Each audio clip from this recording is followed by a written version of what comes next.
مکی اور مدنی صورتوں میں فرق یہ ہے کہ جتنی مکی صورتیں اشارتاً عرض کر دوں، مکی کے مطلب قبل ہجرت نازل ہونے والے ہجرت سے جتنی بھی مکی صورتیں ہیں، ان مکی صورتوں میں اللہ پاک نے عقیدہ وحدانیت کہ اللہ ایک ہے، اس پر دلائل زمین، آسمان، سمندر، اس کائنات کی بڑی بڑی تخلیقات کو اللہ نے سامنے بندوں کے رکھ دیا ہے کہ یہ تمام تخلیقات اس بات کی غماز ہے کہ رب ایک ہے اور ان سب کے بنانے والے وہی ایک اللہ ہے۔ اس حوالے سے مکی صورتوں میں دلائل ہے اللہ کی وحدانیت کا ذکر، اللہ کی وحدانیت پر دلائل، اور آخرت کے حوالے سے روز قیامت کے تذکیرے کہ دوبارہ انسانوں کی پیدائش اللہ کس طرح فرمائیں گے، یہ پوری تفصیلات یہ آپ کو مکی صورتوں میں ملے گی۔ اللہ رب العزت کی رسولوں کے تذکرے آدم علیہ السلام، نوح علیہ السلام، ابراہیم علیہ السلام، تقریباً تمام انبیاء کے تذکرے تفصیل سے اگر آپ کو ملیں گے تو یہ بھی مکی صورتوں میں ملیں گے۔ تو گویا اللہ کی وحدانیت، روز آخرت، اللہ کے رسولوں کا تذکرہ اور پھر قرآن مجید کی حقانیت کے حوالے سے ذکر تفصیل، یہ بھی مکی صورتوں کا خاص ہے۔ اور جو مدنی صورتیں ہیں میرے محترم دوستو، اس میں پھر اللہ کے احکامات ہیں، زیادہ تر احکامات جتنے بھی ہیں یہ مدنی صورتوں میں ہیں۔ نماز پڑھنے کا حکم، زکوٰۃ کی ادائیگی کا حکم، روزہ رکھنے کا حکم، اعمال کیوں کر کیا جائے، کس طرح کیا جائے، یہ حلال ہے وہ حرام۔ ایک یہ بات ذہن میں رکھیں کہ مکی صورتوں میں بنیادی عقائد کے متعلق اللہ نے ذکر فرمایا اور مدنی صورتوں میں اللہ نے اعمال کے حوالے سے ذکر فرمایا۔ اور ایک فرق اور بھی ہے، وہ یہ مکی صورتوں میں جہاں خطاب ہوگا اللہ کی طرف سے، خطاب کا انداز یوں ہوگا یا ایھا الناس، اے لوگ، اور مدنی صورتوں میں جب خطاب ہوگا تو اس انداز سے ہوگا یا ایھا الذین آمنوا، اے ایمان والو۔ تو گویا مکی صورتوں کا ساتھ ساتھ خطاب کا یا ایھا الناس، اے لوگوں، اور مدنی صورتوں میں یا ایھا الذین آمنوا۔ حضرت عبداللہ بن مسعود رضی اللہ تعالیٰ عنہ فرماتے ہیں مدنی صورتوں میں اللہ پاک نے جو یا ایھا الذین آمنوا کا یہ لفظ استعمال فرمایا ہے، یہ تقریباً 88 مقام، 88 جگہ اللہ نے یا ایھا الذین آمنوا کہہ کر اپنے بندوں کو مخاطب۔ یہ بہت منفرد قسم کا اعزاز ہے جو اللہ پاک نے امت محمدیہ صلی اللہ علیہ وسلم کو اس اعزاز کے ساتھ مخاطب کیا۔ انجیل بھی آیا، تورات بھی آیا، زبور بھی تھا، صحیفے 110 کا بیش وہ بھی نازل ہوئے۔ آپ یقین کیجئے سوائے قرآن کے کسی بھی آسمانی صحیفے یا الہامی کتاب میں کسی کو بھی اللہ نے یا ایھا الذین آمنوا کہہ کر مخاطب نہیں کیا۔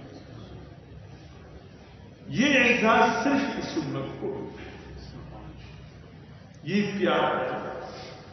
اے ایمان والو، کتنی محبت سے اللہ.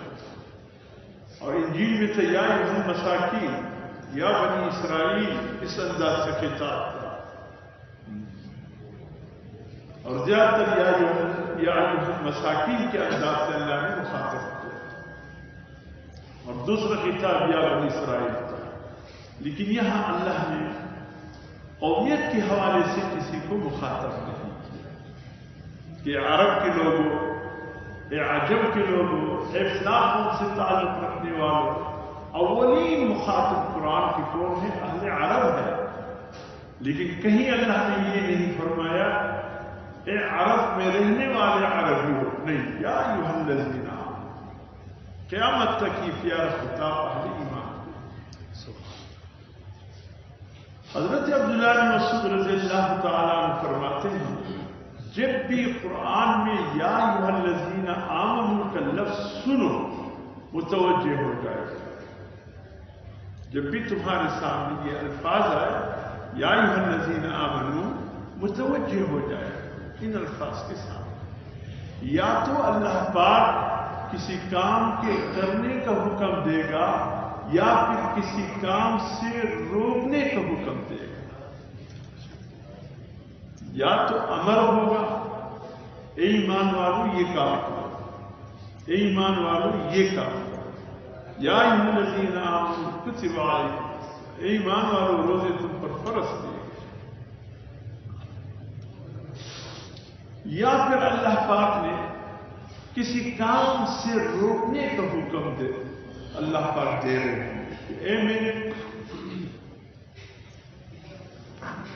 اہل ایمان بندو، یا ایھا الذین آمنوا، اے اہل ایمان، یا ایھا الذین آمنوا اتقوا اللہ.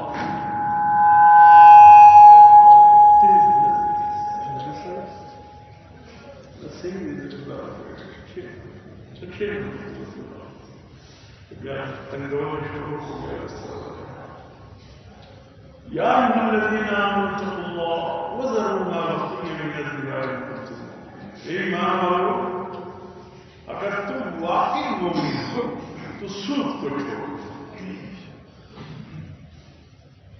روکنے کا حکم دیا گیا، کہیں کرنے کا حکم دیا گیا. یہ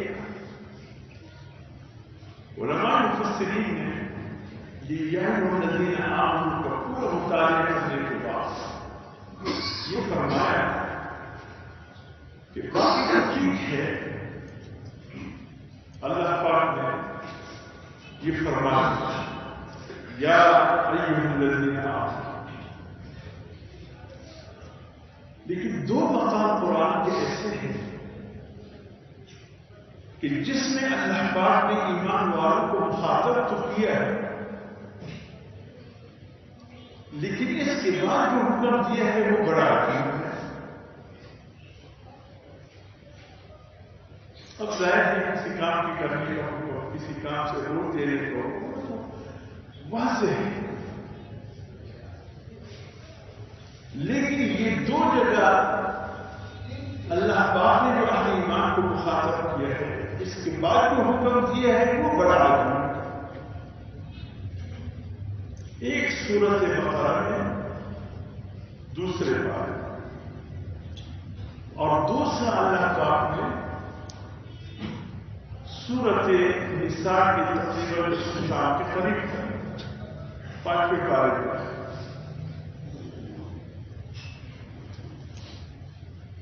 اچھا، سورت نساء جو حکم ہے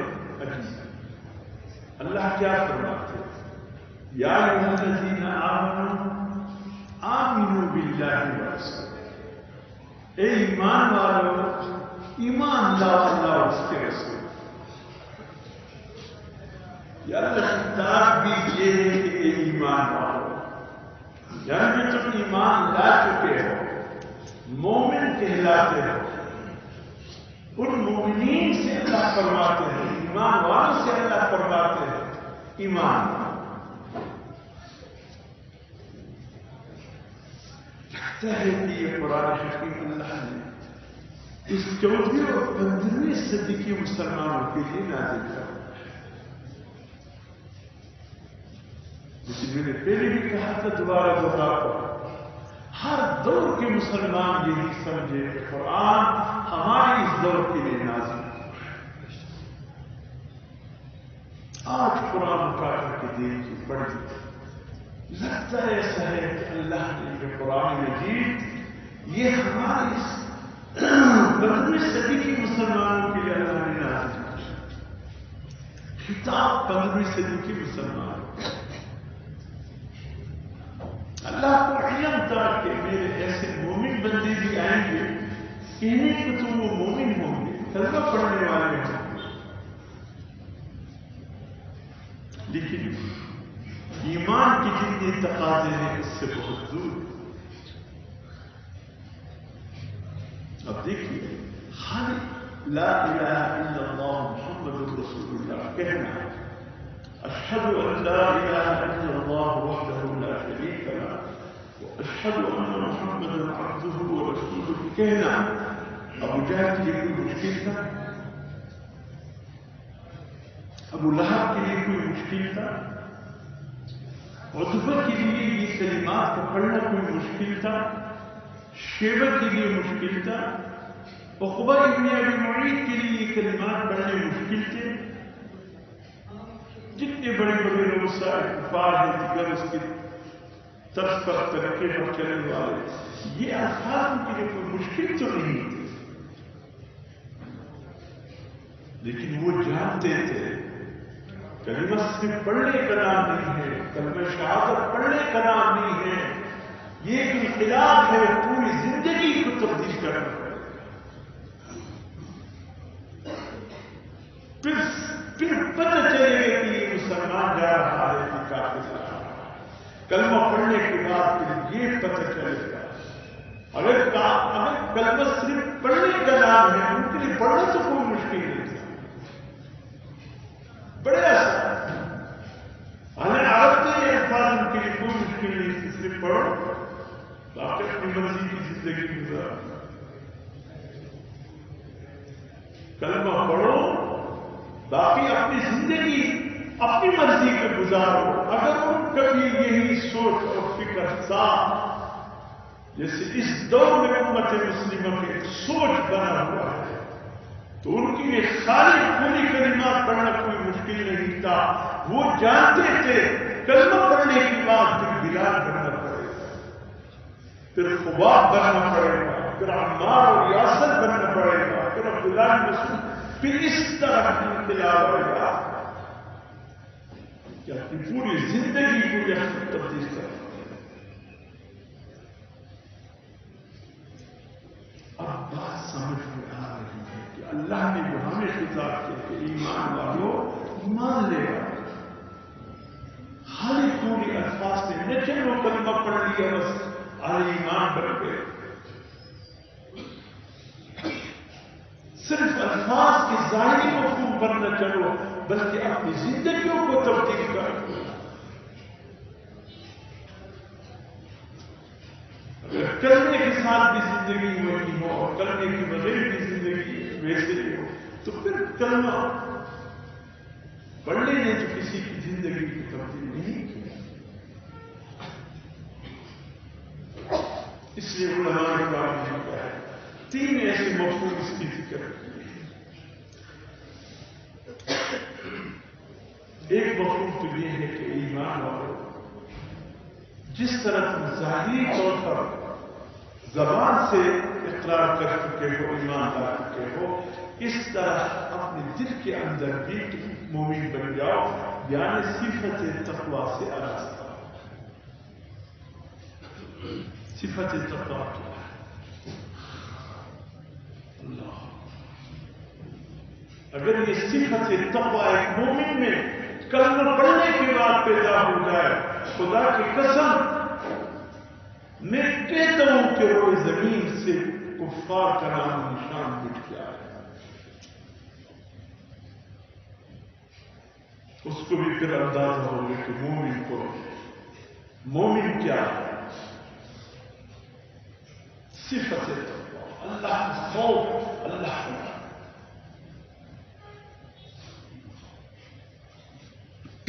آج لوگ ایک دوسرے کے حقوق کسی نے کسی کا مال دبایا ہے، کسی نے کسی کا زمین دبایا ہے، وہ کون سی برائی ہے مجھے بتاؤ تو صحیح۔ میں اس کہنے سے پہلے ہی آپ اللہ سے معذرت چاہوں گا، لیکن خدا کی قسم درد دل آپ کے سامنے رکھتا ہوں، وہ کون سی برائی ہے جو اس وقت امت مسلمہ میں موجود ہے؟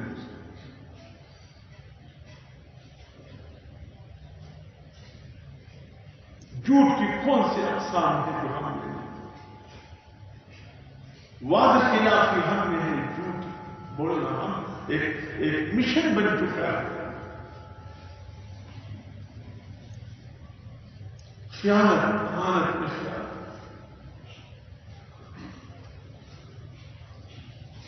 غریبوں کے لیے پروگرام نکالا جاتا ہے، یا بے نظیر انکم سپورٹ کے نام کا احساس پروگرام بناتا ہے۔ ایک پروگرام ہے غربا کے لیے مدد کا۔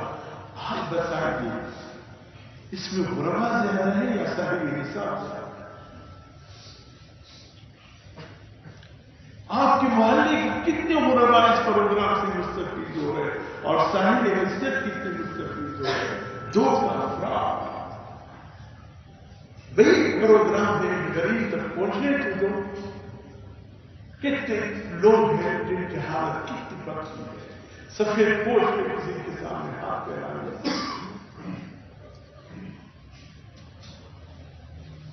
زکات کے پیسے یہ حق کر رہے سالانہ حکومتی طور جتنے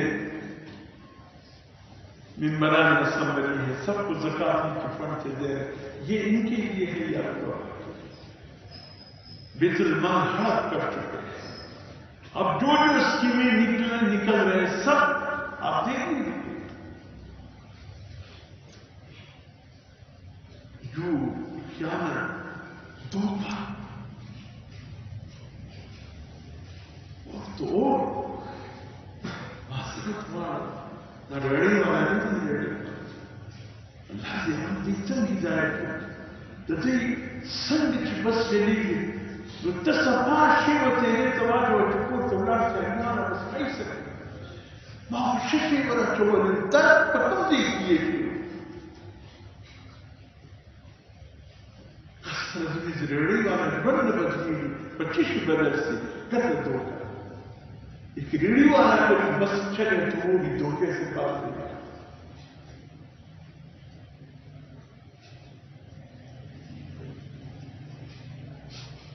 میرے محترم دوستو، اللہ فرماتے ہیں ایمان والو دل میں صفت تقویٰ اور یہ صفت تقویٰ کے ساتھ ساتھ یہ بھی ہو کہ ہمارے دماغ میں آنے والے خیالات، ہمارے دل میں بننے والے جذبات، ہمارے نفس میں بننے والے خواہشات اتنے پاکیزہ ہو، یا ایھا الذین آمنوا آمنوا، اتنا پاکیزہ ہو کہ اگر کسی کے سامنے ہمارے ذہنوں کے خیالات، دلوں کے جذبات، نفس کے خواہشات کو مجسم شکل دیا جائے اور لوگوں کو بتایا جائے کہ اس شخص کے خیالات یہ ہیں، جذبات یہ ہیں، خواہشات یہ ہیں، ہم شرمندگی نہ ہو۔ کیا کوئی کہہ سکتے ہیں کہ جی میرے خیالات کو بھی، میرے جذبات کو بھی، میرے خواہشات کو بھی مجسم شکل دے دو، مجھے انشاءاللہ اس پر کوئی شرمندگی نہیں ہوگی؟ کوئی یہ ہمت کر سکتا ہے؟ خدا جانے ہمارے دماغوں میں کیا ہے، دلوں میں کیا ہے، نفسوں میں کیا ہے، شاید کس قسم کے خواہشات کسی کے سامنے جب ان چیزوں کو اظہار نہیں کر سکتے۔ ایمان والے اپنے خیالات کو پاکیزہ رکھو، اپنے جذبات کو پاکیزہ رکھو، اپنی خواہشات کو پاکیزہ رکھو۔ اور یہ بھی علماء نے لکھا ہے کہ یہ تقویٰ میں داخل ہے، جیسے کہ حضرت ابی نقاب سے ایک دن حضرت امیر المومنین سیدنا عمر بن خطاب رضی اللہ تعالیٰ عنہ نے پوچھا یا ابی تقوی کیا چیز ہے؟ حضرت ابی بن کعب اس وقت قاضی القضاء، بالفاظ دیگر حضرت سیدنا امیر المؤمنین عمر بن الخطاب رضی اللہ تعالی عنہ کے وزیر اعظم تھے، قاضی القضاء تھے، سپریم کورٹ کے جج تھے. جی ہاں، انہوں نے فرمایا یا امیر المؤمنین کبھی ایسے راستے سے آپ کو گزر ہوا جو کانٹوں سے بھرا ہو؟ فرمایا کئی بار گزر ہوا ہے. فرمایا چلنے کا انداز کیا؟ فرمایا چلنے کا انداز یہ تھا کہ میں اپنے دامن کو، کپڑوں کو سمٹ کر اس طرح اس کانٹے دار راستے پر چلتا کہ کسی کانٹے کے ساتھ میرے دامن، میرے کپڑے کا کوئی ٹکڑا الجھ نہ جائے، پھر اس سے نکلنا مشکل ہو جائے. فرمایا مومنین بس یہی تقویٰ ہے. دنیا خارستان گناہوں کے کانٹوں سے بچے، ہر راستے میں گناہ کی کانٹے ہیں، ہر راستے میں. اپنے آپ کو اس طرح ان راستوں پر چلانا کسی گناہ کے کانٹے سے دامن کو نہیں. کیا کبھی ہم دنیا کے راستے پر ایسے چلے؟ یا جو بھی گناہ سامنے آئے قبول کرتے چلے تھے، جو بھی آئے قبول کرتے، جو بھی آئے. یا ایھا الذین آمنوا باللہ. اور علماء نے یہ بھی لکھا ہے یا ایھا الذین آمنوا سے یہ بھی مراد ہے کہ اے ایمان والو جب تم اللہ کے پاس پہنچو تو اس انداز سے پہنچو کہ کوئی قیامت کے دن تمہاری گریبان میں ہاتھ ڈالنے والا نہ. اللہ جب ہم اللہ کے سامنے جائے، اللہ کے حقوق اتنے پورے ہو کہ اللہ بھی ہم سے یہ کہے کہ بندے میں تجھ سے راضی ہوں، تو نے میرے دنیا میں حقوق پورے ادا کیے. اللہ ہمارے کہیں گریبان میں ہاتھ نہ ڈالے. بندے میرے تھے، مومن کہلاتے تھے، اور میرے حقوق کے ساتھ تیرے یہ معاملہ تھا، میری نمازوں کے ساتھ تیرے یہ معاملہ تھا، زکات کے ساتھ یہ معاملہ تھا، روزوں کے ساتھ یہ معاملہ تھا، حج کے ساتھ یہ معاملہ تھا. جن کاموں سے روکا اسے تم رک گئے تھے، جن کے کرنے کا حکم دیا تھا تم ان کاموں کو کرنے والے تھے. ایسا نہ ہو کہ قیامت کے دن اللہ کے حضور پہنچے اور سب سے پہلے اللہ ہماری گریبان میں ہاتھ ڈالے. پھر نجات کا راستہ کہاں ہے؟ یا پھر اس طرح صاف ستھرے اللہ کے سامنے ہم پہنچے کہ اللہ کے رسول ہمارے گریبان میں ہاتھ نہ ڈالے کہ یہ میرے امتی میری تمام احکامات اور میری سنتوں کی پیروی کر کے آئے ہیں. یا اللہ اس سے میرا کوئی بھی لینا دینا نہیں، میں اس سے راضی ہوں، یہ مجھ سے. یا پھر اس انداز سے پہنچے اللہ اس کے رسول کو تو ہم نے راضی کر لیا، لیکن قیامت کے دن ہمارے والدین ہمارے گریبان میں ہاتھ لگا کہ اللہ یہ میرا بیٹا تھا، اس لیے میری کسی قسم کا حق کا خیال نہیں رکھا. اگر کل والدین نے اپنے بیٹے کے گریبان میں ہاتھ ڈالا کیا دیا؟ اولاد کے متعلق بھی حقوق پورے ہو، میاں بیوی کے آپس میں حقوق پورے ہو، بہن بھائیوں کے آپس میں حقوق پورے ہو، خدا پورے ہو. خدا کے لیے کیا کرتا ہے؟ بہن بیٹی کا جو حق ہے وہ دنیا میں دے دیا.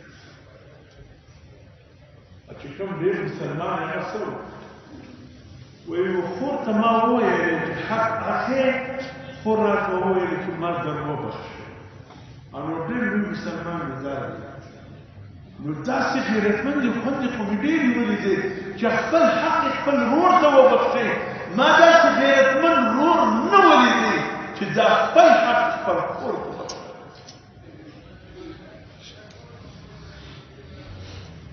خور به ووایي چې اوس ورته وایم چې زما حق به ماته راکړه، زما ضرورت دی. سبا به ورور وایي، ورور به بیا وایي حق کی واخستی په دا دروازه کې بیا راغلست. وایي دا دروازه د ورور نه باندې بندېږي.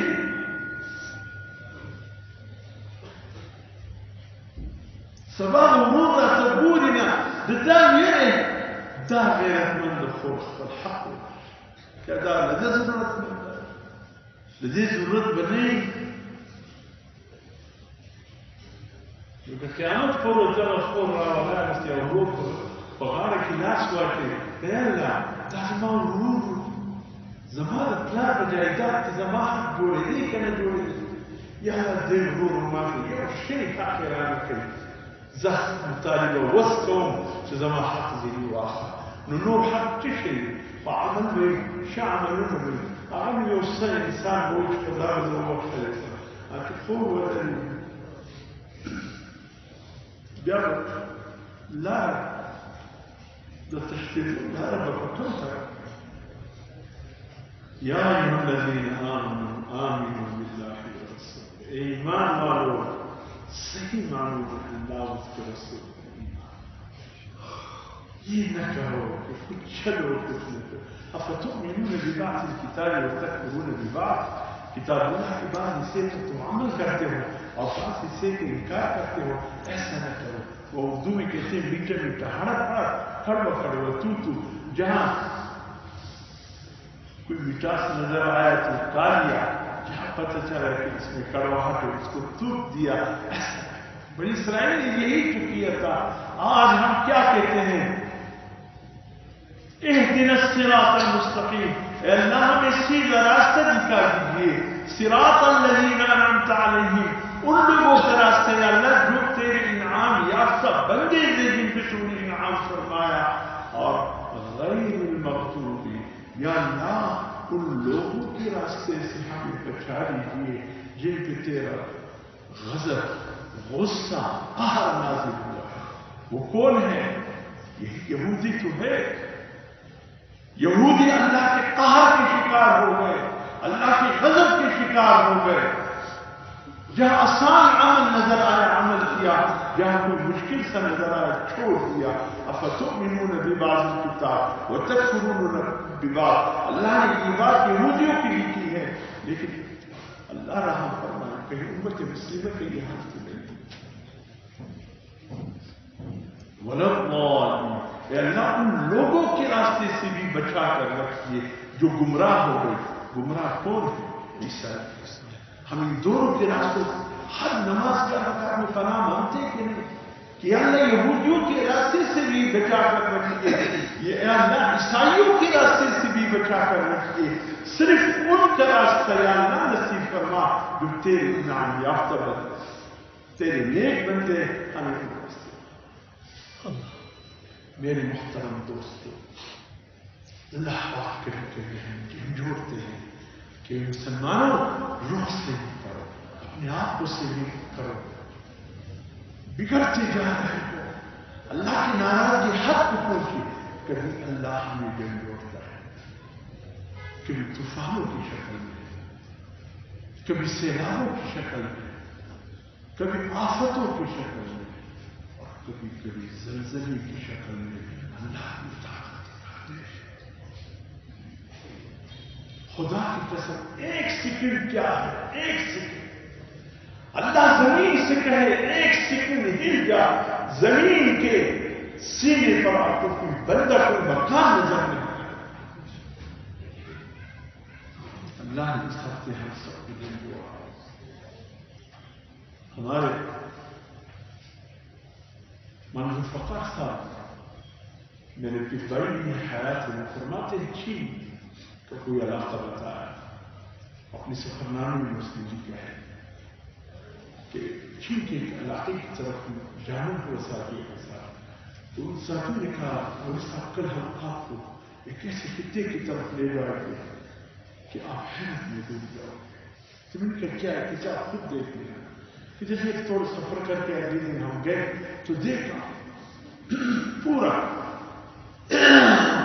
شہر تھا بہت بڑا شہر تھا ان دنوں کا الٹا کیسا شہر یا عجائبات میں سے کیا ہوا یہ ایک بھی اللہ کا بندہ تھا نافرمانی انتہا کو پہنچ گئی اللہ کے قہر غضب کو اس قدر انہوں نے اپنے آپ کو اللہ کے عذاب کے سامنے پیش کر دیا تھا، بس کچھ بھی نہیں رہا باقی اس قوم میں۔ رات کے وقت زلزلہ آیا، جھٹکا سا آیا، سب اٹھ گئے، باہر نکل گئے۔ کلمہ تو ان کی زبانوں پہ نہیں تھا، استغفار تو ان کی زبانوں پر نہیں تھا، اللہ کے تو یہ نہیں جانتے تھے، اللہ کے رسول کے ساتھ ان کا کوئی تعلق نہیں تھا۔ اٹھے، کچھ دیر باہر رہے، کوئی توبہ استغفار نہیں، یا اللہ مجھے معاف کرنا نہیں کہا، کوئی کلمہ نہیں پڑا۔ پھر آپس میں کہنے لگے، ایسے ایک معمولی جھٹکا تھا، چلے سو جاتے، سو گئے۔ آدھا گھنٹے کے بعد جو اللہ کا عذاب آیا، کھایا کھایا کہ پوری بستی میں ایک بندہ بھی زندہ نہیں نکلا۔ لوگ آتے ہیں، عبرت کی نظر سے دیکھتے ہیں، چلے جاتے ہیں، یہ شہر پھر دوبارہ آباد نہیں ہوا۔ اللہ کے آگ سے بچائے، اللہ کے غضب سے بچائے۔ ہر نہیں توڑا اللہ کا اپنی ذکایا، ایسے نہیں ہو سکتے۔ کیسے بیچارے زر چہرے لے کر کے بیٹھے، معصوم بچے کس حالت میں ہیں، کتنے معصوم بچے چلے گئے، بڑوں کی گناہ بچے اپنے سروں پر لے کر زلزلے کی زد میں آ گئے۔ یہ معصوم بچے گناہ گار تھے، لیکن یہ بڑوں کی گناہ لے کر چلے گئے۔ اللہ نے ان کے ذریعے بڑوں کو ہوتا، یہ تو تھوڑی سی جھلک تھی اللہ کی۔ اللہ نے فرمایا اس سے آگے بھی کچھ ہو سکتے، سنبھل۔ اللہ ہمارے گناہوں کو معاف، اللہ رحم کرو، اے اللہ اپنے احکامات پر صحیح معنوں میں چلنے کی توفیق عطا فرما۔ یا اللہ تیرے قہر سے، تیرے غضب سے ہم کرو، تو رحم کرو، عافیت، اللہ